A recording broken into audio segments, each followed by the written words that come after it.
الرحمن الرحيم. باب التناؤب في العلم.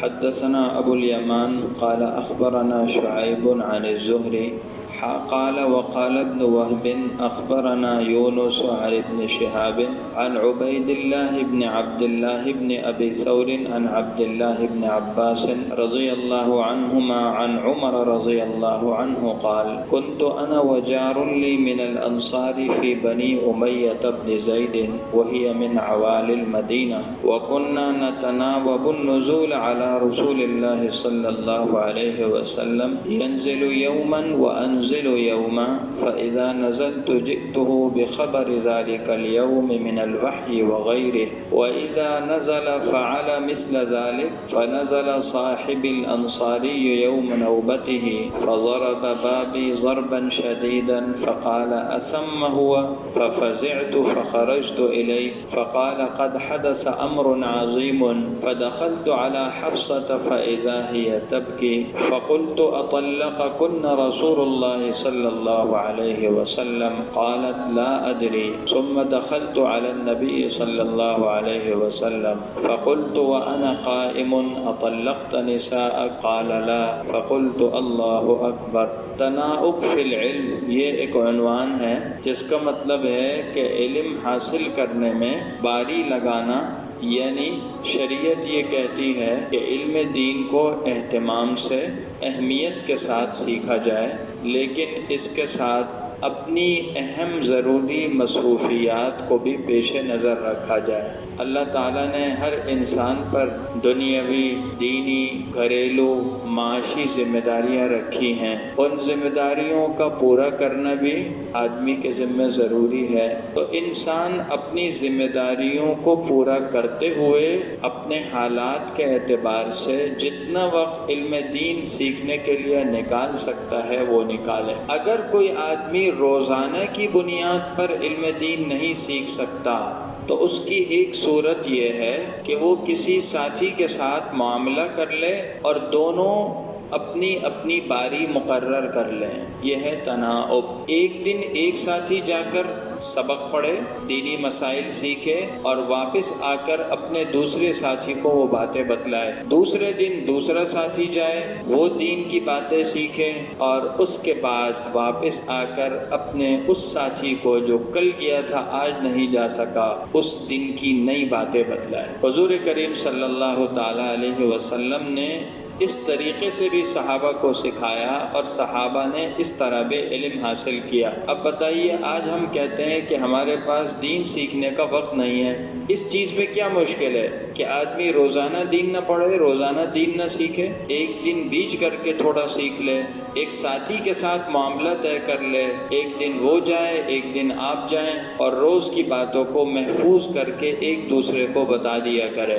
حضرت عمر رضی اللہ عنہ کی یہ حدیث ہے، وہ اپنا خود ایک واقعہ بیان کرتے ہیں، کہتے ہیں کہ میں اور میرا ایک انصاری پڑوسی تھا جو قبیلہ بنو امیہ بن زید میں رہتے تھے۔ ان صاحب کا نام تھا عتبان بن مالک، یہ صحابی ہیں اور انصار قبیلے سے ان کا تعلق تھا۔ وہی من عوالی المدینہ، اور مدینہ کے مضافات میں عوالی قبائل اور ان بستیوں میں یہ رہا کرتے تھے۔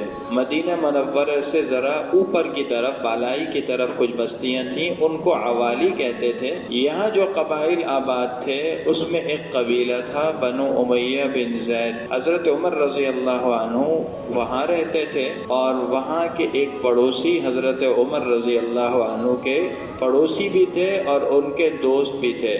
اب دونوں نے کیا طے کیا؟ فرمایا کننا نتناوب النزول علی رسول اللہ صلی اللہ علیہ وسلم، ہم رسول اللہ صلی اللہ علیہ وسلم کی خدمت میں باری باری حاضر ہوتے تھے۔ ینزل یوما وانزل یوما، ایک دن وہ اپنے گھر سے اتر کر مدینے آتے اور ایک دن میں اپنے گھر سے اتر کر مدینہ حضور صلی اللہ علیہ وسلم کی خدمت میں حاضر ہوتا، اور آپس میں کیا طے کیا؟ فَإِذَا نَزَلْتُ جِئْتُهُ بِخَبَرِ ذَلِكَ الْيَوْمِ مِنَ الْوَحْيِ وَغَيْرِهِ وَإِذَا نَزَلَ فَعَلَ مِثْلَ ذَلِكَ۔ طے یہ کیا کہ جس دن میں جاتا تو شام کو جب واپس ہوتا تو اس دن کی جو خبریں، اس دن کی جو باتیں اور حالات و واقعات تھے، کوئی وحی اتر تھی، حضور صلی اللہ علیہ وسلم نے کوئی حکم دیا ہوتا، کوئی اور نیا واقعہ پیش آیا ہوتا، اس دن کی ساری باتیں میں جا کر ان صحابی کو بتاتا تھا، اپنے پڑوسی کو، اور وہ پڑوسی بھی اسی طرح کیا کرتے تھے۔ آج کل کا سوشل میڈیا تازہ ترین حالات اور واقعات سے انسان کو آگاہ کرنے کا ایک مؤثر ذریعہ ہے۔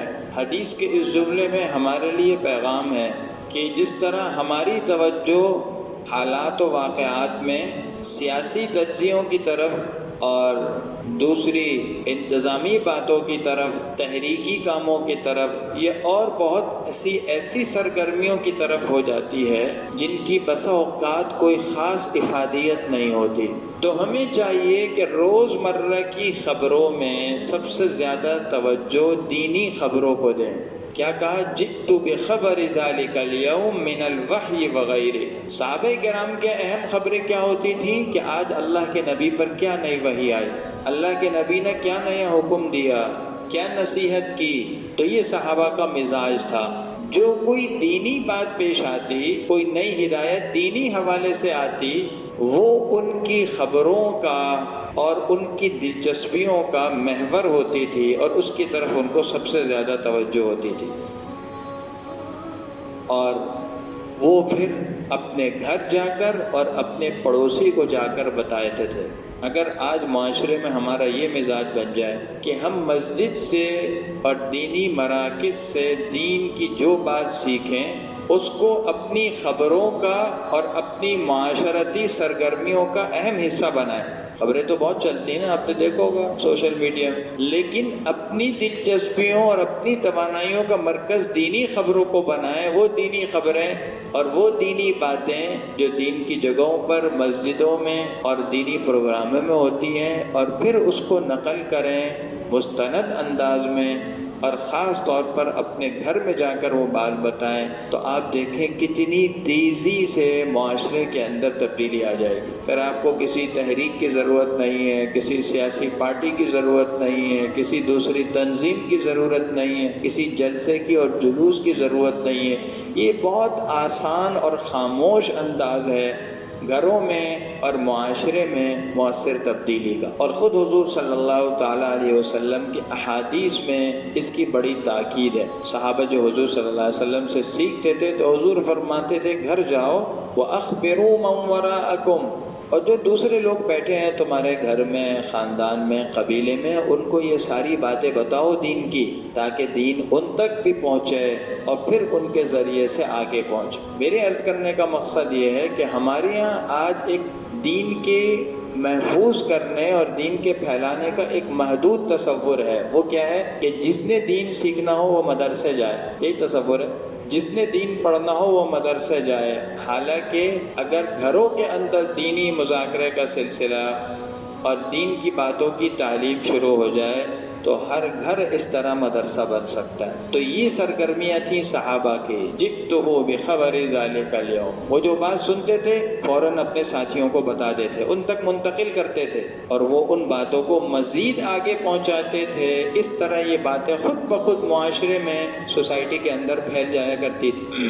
فنزل صاحبی الانصاری یوم نوبتہ، کہتے ہیں ایک دن میرے انصاری ساتھی اور انصاری دوست جب ان کی باری کا دن تھا، وہ حضور صلی اللہ علیہ وسلم کی خدمت میں مدینہ منورہ حاضر ہوئے اور حضور کی مجلس میں رہے، وہاں کے حالات، وہاں کی باتیں دیکھیں اور سنیں۔ جب واپس آئے تو فضرب بابی ضربا شدیدا، میرے دروازے کو زور سے بجانا شروع کر دیا، زور سے دروازہ گھر کا کھٹکھٹایا اور کہا اثم ہوا، کیا وہ یہاں ہے؟ یعنی میرے بارے میں پوچھا کہ کیا عمر گھر پر ہیں؟ میرے پڑوسی نے پوچھا۔ حضرت عمر رضی اللہ عنہ کہتے ہیں کہ اس نے جس انداز میں کھٹکھٹایا اور میرے بارے میں پوچھا، اس سے میں بھی گھبرا گیا اور گھبرا کر نکلا، اور جب میں گھبرایا تو میں نے اس سے پوچھا کیا بات ہے بھائی، ایک آدمی بے وقت آپ کے گھر کا دروازہ بجائے اور زور سے پیٹے تو آپ پریشان ہو جائیں گے۔ حضرت عمر گھبرا کر آئے، بھائی کیا ہو گیا؟ کہنے لگے قد حدث امر عظیم، بہت بڑی بات پیش آ گئی، بہت بڑا واقعہ پیش آ گیا۔ بخاری شریف کی دوسری حدیث میں یہاں یہ بھی آتا ہے کہ ان صحابی نے مزید وضاحت کی اور وضاحت کرتے ہوئے کہا، جب انہوں نے کہا ایک بہت بڑا واقعہ پیش آیا تو حضرت عمر رضی اللہ نے پوچھا کیا غسان کے بادشاہ نے حملہ کر دیا؟ اس وقت صورتحال ایسی بن رہی تھی اور یہ خبریں چل رہی تھی، گردش کر رہی تھی کہ غسان کا بادشاہ مسلمانوں پر حملہ کرنے والا ہے۔ تو پوچھا کہ کیا غسان کے بادشاہ نے، ملک غسان کے حاکم نے کوئی حملہ کر دیا؟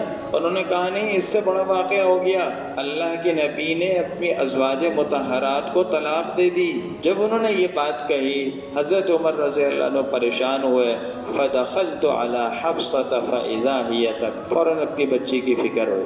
حضور کریم صلی اللہ علیہ وسلم کے داماد ہیں حضرت عمر رضی اللہ عنہ، حضور صلی اللہ علیہ وسلم کے سسر بنتے ہیں کہ حضور صلی اللہ علیہ وسلم سے اپنی صاحبزادی کا نکاح کیا، اور ایک واسطے سے داماد بھی ہیں کہ حضرت علی رضی اللہ عنہ کے داماد بنے۔ حضرت عمر رضی اللہ عنہ نے اپنے اخیر حیات میں خواہش ظاہر کی کہ چونکہ حدیث میں آتا ہے کہ قیامت کے دن کوئی رشتہ داری کا تعلق کام نہیں آئے گا سوائے اللہ کے نبی سے رشتہ داری کے، تو خواہش ظاہر کی کہ حضرت علی رضی اللہ عنہ کے صاحبزادی جن کا نام تھا ام کلثوم بنت علی، خود سے نکاح ہو جائے، چنانچہ ان سے نکاح ہو گیا جو حضرت فاطمہ رضی اللہ عنہا سے ہوئی تھی۔ حضرت علی کی وہ صاحبزادی جو حضرت فاطمہ رضی اللہ عنہا سے ہوئی، حضور کریم صلی اللہ علیہ وسلم کی نواسی تھیں، ان سے حضرت عمر رضی اللہ عنہ نے نکاح کیا۔ اس طرح ایک واسطے سے اللہ کے نبی کے داماد بھی بن گئے۔ تو چونکہ حضور صلی اللہ علیہ وسلم کے نکاح میں ان کی صاحبزادی ہیں کہ حضور کے سسر ہیں، انہیں فوراً اپنی صاحبزادی کی فکر ہوئی اور ان کے پاس گئے تو دیکھا وہ رو رہی تھی۔ پوچھے کہ حضور نے تم لوگوں کو طلاق دے دی؟ کہا لا ادری، مجھے معلوم نہیں۔ اس کے بعد کہتے ہیں پھر میں حضور صلی اللہ علیہ وسلم کی خدمت میں حاضر ہوا۔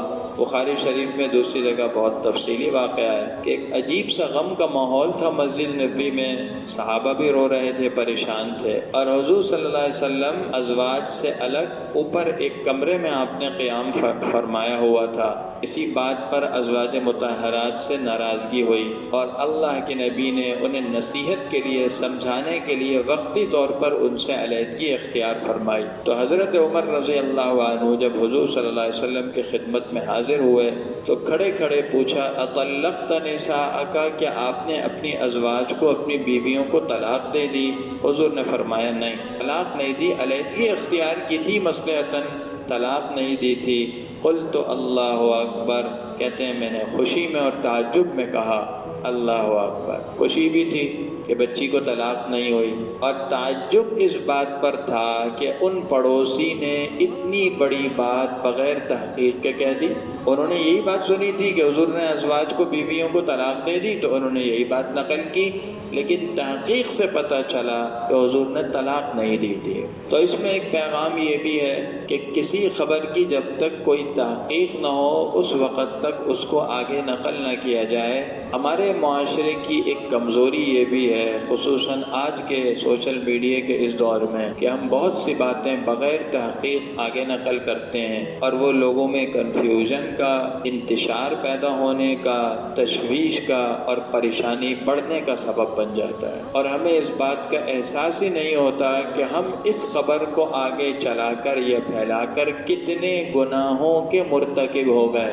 بسا اوقات بغیر تحقیق کے ایک بات نقل کرنے سے خود بہت سی خرابیاں بعد میں جنم لیتی ہیں، غلط فہمیاں پیدا ہوتی ہیں، بد اعتمادی کی فضا ہوتی ہے، مایوسی کی فضا پیدا ہوتی ہے۔ تو اس حدیث میں پیغام ہے کہ خبر کو تحقیق کے بعد آگے نقل کیا جائے، جب تک مستند ذرائع سے تحقیق ہو کر اطمینان نہ ہو، چاہے آدمی نے خود وہ واقعہ دیکھا ہو، یہ انتہائی مستند طریقے سے سن کر اس کی تصدیق کر لی ہو، صاحب واقعہ سے اس کی تصدیق کی ہو، اس وقت تک اس کو آگے نقل نہ کریں۔ دیکھیں، اگر آپ کوئی اچھی بات بھی تحقیق سے پہلے آگے نقل نہیں کریں گے تو آپ کو کوئی گناہ نہیں ہے، چاہے وہ حدیث ہو، قرآن کے نام پر کوئی بات پھیلائی گئی ہو، نصیحت کے نام پر ہو، یاد رکھیے آپ کو کوئی گناہ نہیں ہوگا اگر آپ نے نقل نہ کر۔ ہاں جب تحقیق پوری ہو جائے اب یہ آپ کی ایک ذمہ داری بنتی ہے، آپ کے لیے کار خیر کی بات ہے کہ آپ اس بات کو چلائیں جبکہ اس میں کوئی دینی مصلحت کا یا دینی فائدے کا پہلو۔ اول تو ہم تحقیق کرتے نہیں، ایسی باتیں چلاتے ہیں، اور بعض لوگ تو اس پر اتنا زور دیتے ہیں کہ صرف خبر آگے نہیں پھیلاتے بلکہ دوسرے کو دباؤ میں ڈالتے ہیں کہ بھائی تم یہ خبر پھیلاؤ ورنہ تمہیں یہ گناہ ہو جائے گا، یہ گناہ ہو جائے گا، یہ بات ہو جائے گی۔ ایسی عجیب و غریب باتیں اللہ معاف فرما دے۔ اور تحقیق ہو بھی جائے تو کون سی خبر پھیلاتے ہیں؟ ایسی چٹپٹی باتیں جن کا نہ دین کا کوئی فائدہ ہے نہ دنیا کا کوئی فائدہ ہے، سوائے وقت کے ضیاع کے اور سوائے تھوڑی دیر کے لیے دینی اعتبار سے غفلت پیدا ہونے کے ان کا کوئی نتیجہ نہیں ہے۔ تو خدا را ایسی باتوں کو بھی نہ پھیلائیں، خصوصاً ایسی باتیں جس سے معاشرے میں انتشار اور بد اعتمادی پیدا